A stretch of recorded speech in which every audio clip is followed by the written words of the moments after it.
27 mars, la guidance du jour. Quitter pour recevoir.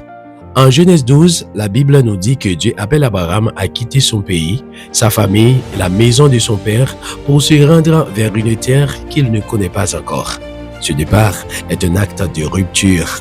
Abraham doit renoncer à ses repères, à ses sécurités et à ses habitudes pour entrer dans une aventure guidée uniquement par la promesse divine.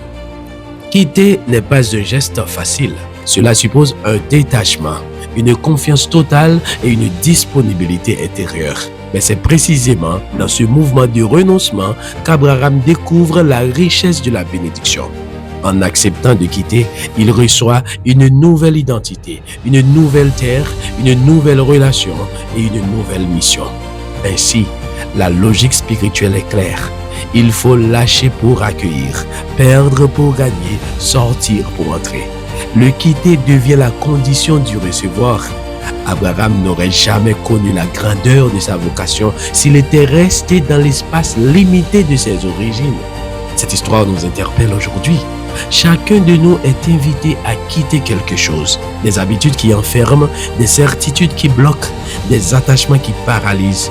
En osant ce pas de foi, nous ouvrons la porte à une bénédiction nouvelle. Quitter nos zones de confort, c'est recevoir une liberté plus grande. Quitter nos sécurités humaines, c'est recevoir la sécurité divine. Quitter nos projets limités, c'est recevoir une mission qui dépasse nos frontières. Quitter pour recevoir n'est pas une perte, mais une transformation. C'est le chemin de la foi, à abandonner ce qui est limité pour accueillir ce qui est infini. Comme Abraham, nous sommes appelés à croire que derrière chaque renoncement se cache une bénédiction et que derrière chaque départ se prépare une promesse.